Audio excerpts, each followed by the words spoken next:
नमस्कार साथीहरू, यहाँहरूलाई स्वागत छ मेरो च्यानलमा।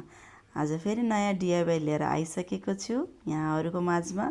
आज चाहिँ म एउटा हाम्रो गाउँघरमै उपलब्ध हुने गिरौँलाको बियाबाट डिआइवाई बनाउन गइरहेको छु। त्यसको लागि सबैभन्दा पहिला त एउटा रुखको सेप दिनको लागि मैले यहाँ पेन्सिल ड्रइङ बनाउँदैछु। हाँगाहरू बनाउने यहाँहरूलाई जसरी सजिलो लाग्छ त्यस्तो सेप दिँदा हुन्छ। मैले चाहिँ हाँगाको सेप दिइराखेको छु।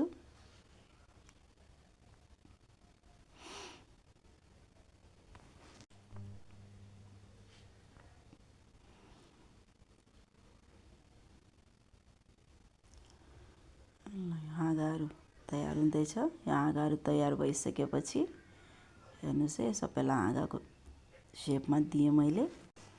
त्यसपछि यो रुखमा चाहिँ मैले कालो पेन्ट गर्छु। यसमा ब्ल्याक सेड दिनको लागि कालोले पेन्ट गर्ने पहिला सबैमा। जुन हाँगाहरू सबै बनाउँछौँ हामीले त्यसमा चाहिँ कालो सेप दिने।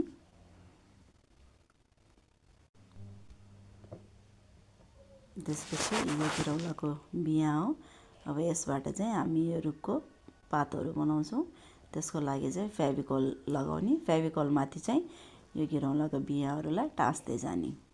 आफूलाई जसरी कम्फर्टेबल लाग्छ, जसरी राम्रो लाग्छ त्यसरी टाँस्दा हुन्छ। ल टाँस्दै जानु यसरी मजाले फेभिकोल लगाउँदै टाँस्दै गर्ने। यो पुरै रुखलाई छोपिने गरी टाँस्दा पनि हुन्छ। म चाहिँ यसरी टाँस्दैछु, हेर्नुहोस् है।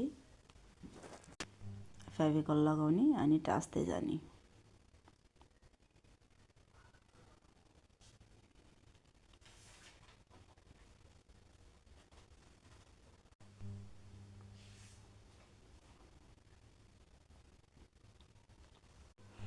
जहाँ जहाँ खाली देखिन्छ त्यहाँ त्यहाँ टाँस्दा हुन्छ।